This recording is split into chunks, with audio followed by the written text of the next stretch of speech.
Manifest victory now. How Stoicism and Machiavelli teach you to live as if you've won. There comes a moment in every person's life when they realize they've been waiting for permission, waiting for validation, waiting for some imaginary sign that says, now you're allowed to believe in yourself. And in that waiting, life quietly passes by. Opportunities slip away. Confidence fades. And the world, indifferent and unbothered, continues spinning. But what if the problem isn't your circumstances, but the identity you're living from? Stoicism teaches us a brutal, liberating truth. Life is shaped far more by your inner world than the chaos outside it. Meanwhile, Machiavelli reminds us that perception, your posture, your confidence, your strategic presence, often bends reality the way iron bends under a hammer. When you combine these two philosophies, something extraordinary happens. You discover the power of living as if you have already won. Think about the version of you who has already succeeded, the you who feels unshakable, decisive, grounded, unstoppable. That version of you makes different choices. That version of you doesn't chase, doesn't beg, doesn't flinch at adversity. That version of you stands tall, even in a storm, because victory is already assumed. Imagine moving through life with that energy. But you haven't been living like that. You've been living as if you're trying to catch up, as if the world is ahead of you, as if people, circumstances, and fears are obstacles you must ask permission to overcome. And this way of living crushes your spirit slowly, quietly, like water wearing down stone. You know it. You felt it. You feel it today. This is the emotional wound most people never heal from, the silent belief that they are not enough yet, not successful enough, not strong enough, not ready enough. And that belief becomes a prison disguised as humility. Marcus Aurelius warned, "You have power over your mind, not outside events. Realize this and you will find strength." That strength is what you've been missing. Now imagine this. What if you acted today exactly as you would if you had already achieved everything you wanted? What if you walked, spoke, worked, and lived with the posture of someone with nothing left to prove? Someone who knows where they're going. Someone already victorious. That shift alone would begin to reshape your entire world. Because here's the Machiavellian twist. People respond to confidence, not potential. They follow certainty, not hesitation. They respect self-belief long before the results are visible. Machiavelli wrote, "Men judge generally more by the eye than by the hand." This means your energy, the way you carry yourself, matters more than the reality you're currently in. And if you can master that, you gain the advantage. You become unpredictable, powerful, grounded. You become the person who doesn't wait for life to reward them, because you move as if the reward has already been earned. So today, we're going to explore how to manifest victory now, using the combined power of Stoic discipline and Machiavellian strategy. This is not self-help. This is self-transformation. Intro. Welcome to a guide that goes deeper than motivation, deeper than discipline, and deeper than confidence. This is a guide to embodying the identity of someone who has already won the battle before stepping onto the field. The ancient Stoics believed that victory begins in the mind long before it appears in reality. And Machiavelli believed that the appearance of victory often creates the victory itself. When combined, these two mindsets create a force capable of reshaping your destiny. Most people live reactively. They wait for good days to feel confident. They wait for success to feel worthy. They wait for results to feel powerful. But winners, real winners, reverse the entire process. They feel powerful first. They move with purpose first. They believe in their victory first. And the world eventually aligns with that belief. This is what Marcus Aurelius meant when he said, "The happiness of your life depends upon the quality of your thoughts." Your thoughts create your posture. Your posture creates your action. Your action creates your outcomes. If your inner world is built on doubt, hesitation, and fear, your outer world will reflect that like a mirror. But if you choose to live as though you've already won, your decisions become sharper, your presence becomes stronger, and your direction becomes unstoppable. Pain, insecurity, self-doubt, they don't disappear when you succeed. They disappear when you decide to stop letting them dictate your behavior. Many people mistake confidence for arrogance, but Stoicism teaches the opposite. Confidence is the absence of ego, not the presence of it. It's the quiet clarity of knowing you can handle whatever the world throws at you. On the other hand, Machiavelli reminds us of the strategic advantage of confidence. He wrote that leaders must appear resolute even in the face of uncertainty. Not because deception is the goal, but because certainty shapes how others treat you and how opportunities open for you. When you live as if you've already won, you carry yourself with the calm assertiveness that commands respect. This video will take you through the 10 mental, emotional, and strategic principles that allow you to embody victory now. Not someday, not when the stars align, not when everything is perfect. Today, you will learn how Stoic emotional mastery and Machiavellian clarity can reshape your identity from the inside out.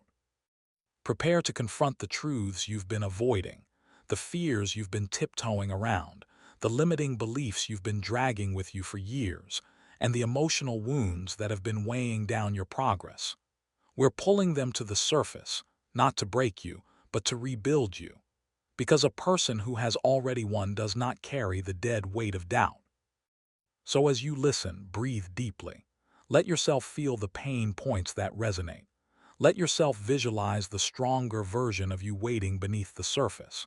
Because once you learn how to live as if you've already won, your actions, your confidence, your relationships, your opportunities, and even your destiny begin to shift. The universe doesn't respond to wishes. It responds to identity. Chapter 1: The Victor's Mindset. Become the person who has already won. 1. Every transformation begins with identity. Not goals, not habits, identity. The Stoics knew this. Marcus Aurelius wrote, "You become what you think repeatedly." When you repeat thoughts of defeat, insecurity, or inferiority, you sculpt yourself into someone who expects failure. But when you repeat thoughts of victory, clarity, power, and resilience, you create the mental foundation of someone who conquers life instead of enduring it. This is the birthplace of inner victory. 2. Think of the Roman general Scipio Africanus. Before defeating Hannibal, he spent years behaving like a commander who had already conquered the world. His discipline, his posture, his calmness in chaos, all came from a belief that he was destined to win. People followed him because he walked as if victory was carved into his bones. Machiavelli later wrote that Scipio's confidence was one of his greatest weapons. People believed in him because he believed in himself first. 3. Now compare that to your life. How many battles have you lost before even fighting? How many opportunities did you dismiss because you didn't feel ready? How many times did you shrink because you believed someone else was better, more deserving, more capable? These moments shape your identity like water shapes stone. And the more you give away your power, the more powerless you feel. 4. The Stoics demand that you reverse this process. Instead of waiting for results to feel like a victor, you adopt the mindset of one now. Epictetus said, "First say to yourself what you would be, then do what you have to do." He didn't say wait. He didn't say earn. He said state who you are first. Identity comes before achievement. 5.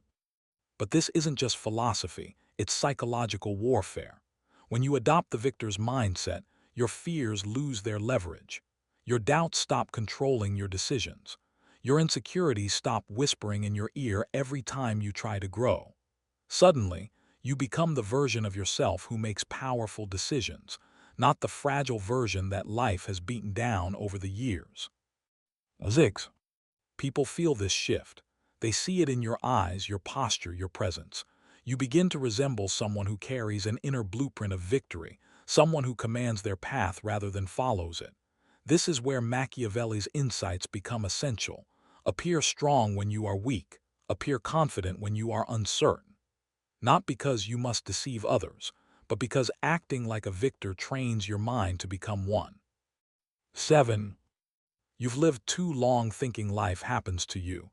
You've lived too long reacting. Too long hoping things will change. But if you focus only on the external, you become a slave to circumstances. The victor's mindset emancipates you. It breaks the chains. It puts you back in command. 8. So your first step is simple but radical. Declare yourself a winner before the world sees your victories. Because the world doesn't give you permission to win. It reacts to the energy you bring. And when you carry the identity of someone who has already won, the universe shifts, not because it favors you, but because your choices finally align with the life you want. Fire Chapter 2, The Power of Self-Mastery. Control your mind, control your life. 1. Stoicism begins and ends with one principle: master yourself. You cannot master the world until you master your thoughts, emotions, impulses, and reactions. This idea has survived thousands of years because it's the cornerstone of inner strength. Epictetus taught that freedom isn't granted by circumstances, it's earned by self-control. And without it, even a king becomes a prisoner. 2. Think of a time when your emotions hijacked your judgment, when anger cost you an opportunity, when fear made you walk away from a life-changing moment, when insecurity made you stay small. These moments reveal how often your mind betrays you, and if you're honest, you'll realize most of your suffering wasn't caused by external events, but by your internal reaction to them. 3. The Stoics weren't emotionless, they simply refused to be ruled by emotion. Marcus Aurelius struggled with anxiety, frustration, and sorrow, yet he reminded himself daily, "You have power over your mind, not outside events." Every time he wrote those words, he was reclaiming authority over his inner kingdom. That is self-mastery. 4. Machiavelli viewed self-control differently, as a strategic weapon. He believed that a leader who cannot control his emotions becomes predictable, and predictable people are easily manipulated. Your impulsive reactions give others power. Your emotional instability becomes someone else's opportunity. And when you cannot command yourself, you cannot command respect. 5. Self-mastery is not suppression. It is alignment. It is the ability to experience emotion without being consumed by it. It is the ability to feel fear without obeying it. It is the ability to acknowledge doubt without surrendering to it. And when you can do that, you become unstoppable, not because you eliminate weakness, but because you rise above it. Imagine your mind as a battlefield. Doubt attacks from the shadows. Fear charges directly at you. Anger throws you off balance. Insecurity creeps behind you. Most people lose this war because they never learn to fight. But the Stoics train daily, not with swords, but with reflection. Journaling, awareness, evaluating their reactions, challenging their impulses.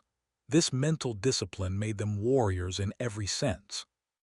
Self-mastery is how you turn chaos into clarity, how you turn fear into fuel, how you turn pain into progress. When you control your mind, you stop being at the mercy of circumstances.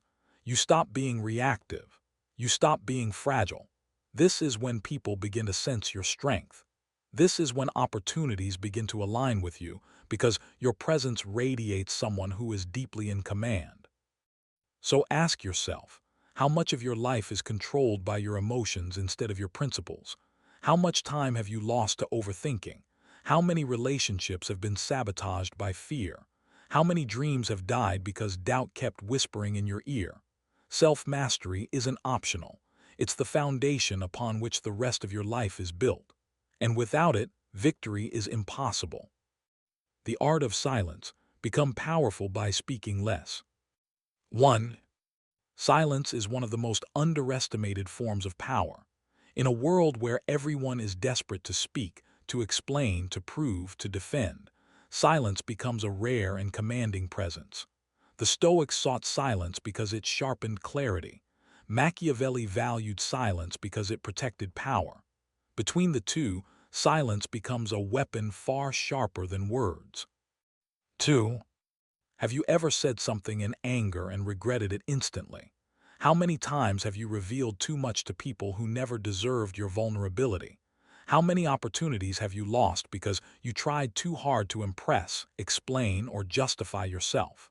These are the wounds inflicted by uncontrolled speech. Words are seeds. Once planted, they grow consequences. 3. Epictetus warned his students, "Be silent for the most part, or speak only when necessary." Not because silence is weakness, but because silence creates space for wisdom. Every word you don't say strengthens your discipline. Every secret you keep strengthens your boundaries. Every moment of silence creates a presence that forces others to wonder, observe, and respect. 4. Machiavelli had a harsher view. He believed that revealing too much gives your enemies ammunition. He wrote, "Never trust those who need your secrets, for they will one day use them against you." Silence protects you. It shields your intentions. It preserves your advantage. And it allows you to move strategically in a noisy world. 5. Think of the most powerful people you've met in your life. Were they talkative? Or did they speak with precision, with minimal words, letting silence do most of the work? Silence changes the energy in the room. It signals confidence. It commands attention. People lean in because they feel the weight of your presence. 6. When you speak less, you listen more. When you listen more, you learn. And when you learn, you strengthen your ability to navigate people, environments, and situations with clarity. You become less reactive, more strategic, less emotional, more grounded, less predictable, more powerful. 7. Silence doesn't just change how others see you, it changes how you see yourself. When you restrain your tongue, you begin to notice your impulses. You learn which emotions control you. You see how much of your speech is driven by insecurity. This awareness becomes the beginning of inner transformation. 8. So the next time you feel the urge to speak, pause, breathe, ask yourself, does this strengthen me or weaken me? If the answer is anything but strength, stay silent, because silence is not the absence of words, it is the presence of power. Chapter 4, The Stoic Shield. Detach from what you cannot control. 1. One of the most painful lessons in life is realizing how much energy you waste trying to control the uncontrollable. You try to control people's opinions, outcomes, timing, respect, relationships, even the past, and every attempt drains you until you feel powerless. The Stoics understood this torture well. It's why Epictetus declared, "Some things are in our control and some are not." Simple words, brutal truth. Most of your suffering comes from refusing to accept it. 2. Think of how many nights you've lost sleep replaying conversations, wondering what someone thinks of you, or imagining outcomes you cannot influence.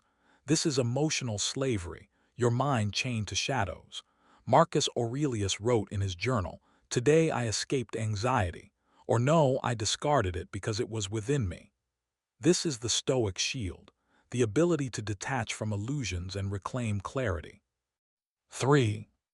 Machiavelli approached control differently.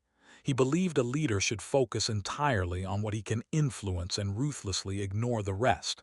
He wrote, "He who becomes master of himself need not fear fortune." Meaning, when you master what's within, fate becomes irrelevant. Life becomes less of a guessing game and more of a strategic chessboard. 4. Detachment isn't coldness, it's strength. It's the ability to stay centered while the world twists, while people change, while life throws chaos at your feet. When you detach from what you can't control, you stop bleeding emotional energy. You stop reacting to every insult, every disappointment, every twist of fate. You reclaim your power simply by refusing to waste it. 5. Think of Seneca during his exile, stripped of status, forced out of Rome, humiliated. Instead of collapsing, he used the moment to sharpen his philosophy. He wrote some of his greatest works during exile because he detached from external circumstances and focused on what he could control: his mind, his character, his purpose. That is the Stoic shield in action. 6. Now apply this to your life. You cannot control whether people betray you, but you can control whether you become bitter. You cannot control whether opportunities arrive, but you can control how prepared you are. You cannot control how people treat you, but you can control the standards you set. This shift changes everything. Modern suffering is rooted in obsession. Obsession with outcomes, approval, validation, perfection, and timelines. Detachment dissolves these chains. It gives you space to think clearly, act intentionally, and protect your mental energy. When you detach, you stop needing the world to behave the way you want, and you start behaving the way the world respects. Detachment is not apathy, it is power. It creates a calmness that intimidates people who can't control their own emotions. It builds an internal fortress no betrayal, no rejection, and no uncertainty can penetrate. When you stop grasping for control, your life finally begins to move in your favor. The universe responds not to desperation, but to stability. Become unmovable. Build emotional resilience. Life will test you, people will disappoint you, plans will collapse, hearts will break, and if you don't learn resilience, you will break with them. The Stoics built their entire philosophy around emotional strength, not the absence of pain, but the ability to rise above it. Marcus Aurelius wrote, "If you are distressed by anything external, the pain is not due to the thing itself, but to your estimate of it. Your resilience determines your fate." Consider Admiral James Stockdale, imprisoned in a brutal Vietnamese camp for 7 years. He survived by practicing Stoicism, controlling what he could, accepting what he couldn't, and never letting external conditions decide his internal state. Later, Jim Collins coined the Stockdale paradox after interviewing him, the combination of absolute faith and brutal realism. Resilience isn't optimism, it's strength. Machiavelli admired leaders who could suffer without breaking. He believed adversity exposes character, the strong become sharper, and the weak become bitter. "It is better to act and repent than not to act and regret," he wrote.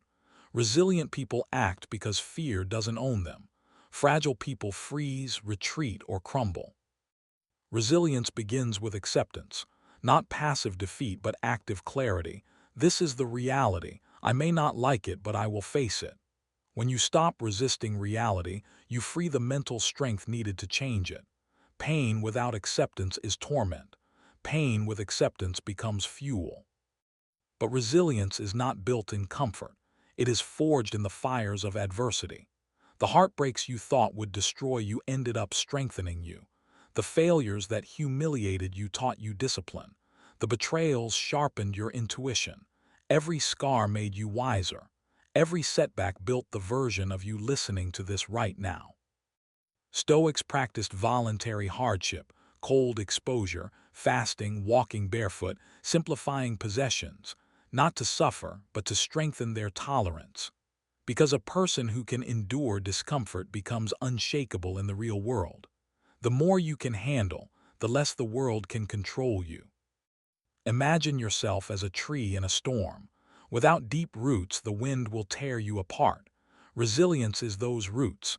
It's the grounding force that keeps you upright when life rages. People notice this. They feel it. Resilient people become natural leaders because they carry a calmness that others instinctively follow. Your emotional resilience is the foundation of your power. When you stop breaking at every disappointment, when you stop collapsing at every inconvenience, when you stop allowing emotions to sabotage your choices, you become unstoppable. Life stops overwhelming you. You start overwhelming life. Strategic withdrawal. Walk away to win. There is a moment in every battle, physical, emotional, or psychological, where walking away is the most powerful move you can make. Weak people stay and fight everything.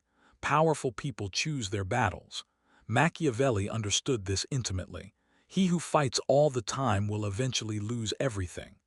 Strategic withdrawal isn't cowardice, it's mastery. 2. The Stoics saw retreat as wisdom, not weakness. They practiced emotional withdrawal to regain clarity. They stepped back from reactive impulses, anger, and drama. They believed stepping away was a way to recenter the mind and regain sovereignty over the self.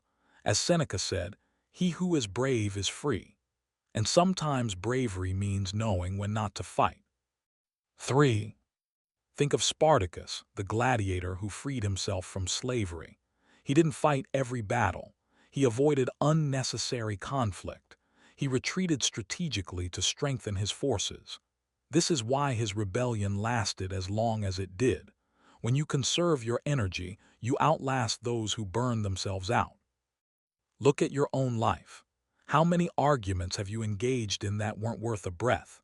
How many relationships have you tried to save when you should have walked away? How many times have you exhausted yourself trying to fix people, prove yourself, or win validation from those incapable of giving it?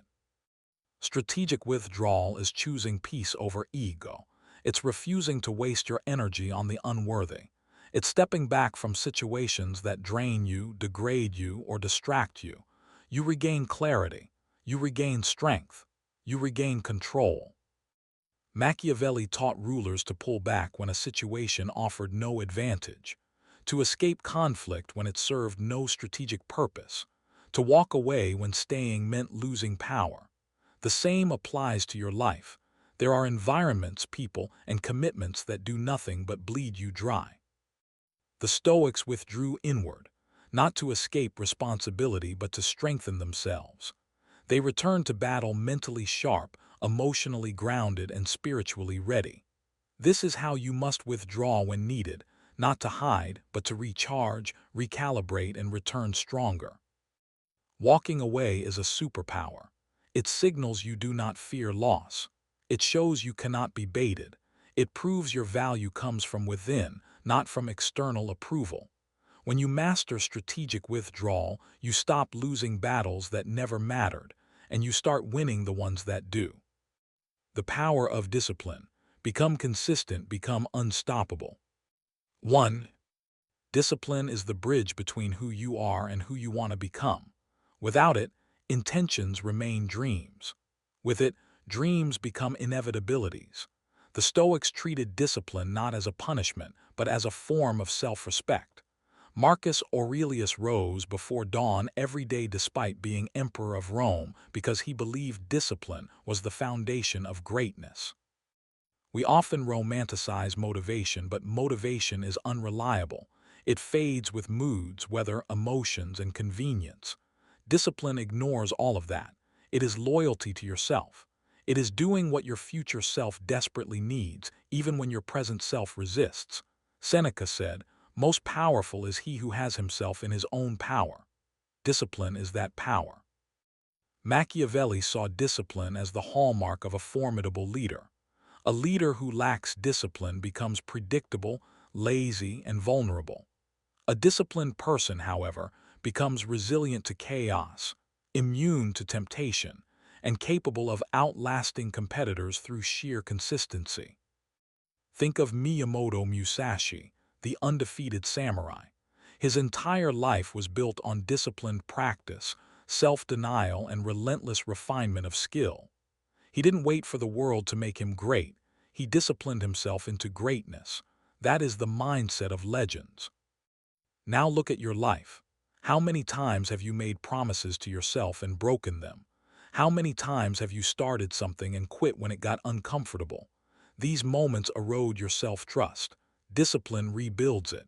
Every time you keep a promise to yourself, you strengthen your identity. You prove to yourself that you can be relied upon. Discipline isn't glamorous. It's waking up early when your mind screams 5 more minutes. It's choosing growth over comfort. It's staying focused when distractions tempt you. But the reward is enormous. Discipline transforms your life slowly, quietly, and permanently. There is a reason disciplined people rise while talented people fall behind. Talent is a spark, but discipline is the fire. It burns through obstacles. It outlasts resistance. It strengthens your character in ways nothing else can. When you become disciplined, you become powerful, not because life becomes easier, but because you become stronger. And once you build the identity of a disciplined person, success becomes automatic. The universe begins to open doors for you because you've proven you are ready to walk through them. The victor's mind, living above fear, doubt, and failure. To live as if you've already won, you must conquer the final enemy, the inner voice of fear. It's the whisper that tells you, you're not ready, you're not enough, people will judge you. Marcus Aurelius warned us that our greatest battles are not fought on the battlefield but within our own thoughts. Victory is not merely the absence of obstacles, It is the presence of unshakable inner authority. When you control fear, the world stops controlling you. Machiavelli taught that fear could either imprison a leader or sharpen him into something more dangerous than adversity itself, a person who moves forward despite it. A man who wishes to succeed must know how to fight with both laws and beasts, he wrote. In other words, fear is not eliminated. It is managed, channeled, weaponized. When you already see yourself as victorious, fear becomes nothing more than background noise. There's a story of a young Roman commander who was told he would fail in his first campaign because of poor odds and inexperienced soldiers. Instead of collapsing under pressure, he said, "Then I shall win through different odds." He marched forward, not because he knew how the battle would end, but because he refused to let fear write his fate. He won.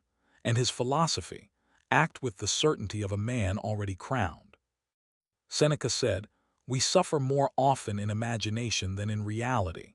Most people lose before they begin because they imagine horrors that never happen. Your job is to separate illusion from fact, emotion from strategy. When you respond to fear with clarity, you rise above 99% of people who surrender to their own thoughts. Living as if you've already won is not arrogance, it is preparation. Olympic athletes visualize their victories before they run. Generals visualize their triumph before they command. Entrepreneurs see their empire long before it exists. You must become emotionally familiar with winning so that when opportunities appear, you greet them like old friends. Imagine walking into a room knowing that nothing inside can diminish you. Not the opinions, not the whispers, not the comparisons. This is the Stoic ideal, to be internally sovereign. Marcus Aurelius wrote, "The soul becomes dyed with the color of its thoughts." If your mind is soaked in victory, your actions naturally follow. Machiavelli would remind you that destiny favors the bold. Fortune, he said, is a woman who must be dominated by the brave. This doesn't mean aggression, it means refusing to stand still while fear dictates your life. Move, act, advance. Even when you're trembling, step forward. Victory belongs to those who enter the arena. When you finally stop negotiating with fear and instead walk as if you've already crossed the finish line, you stop waiting for permission and start crafting your own momentum. You become the builder, the architect, the strategist of your fate. And that is when life begins bending in your direction. As we approach the end, remember this: you were never meant to live small. Stoicism doesn't teach resignation, it teaches resilience. Machiavelli doesn't teach manipulation, he teaches strategy. Combined, they form a philosophy of empowered existence. Every chapter you've heard is more than an idea, it's a blueprint, a structure for internal evolution, a set of principles that can transform you from someone waiting for life to happen into someone life responds to. Think back to your struggles, your insecurities, your lowest moments. Stoicism reminds you that hardship is your training ground. Your new life begins when this video ends.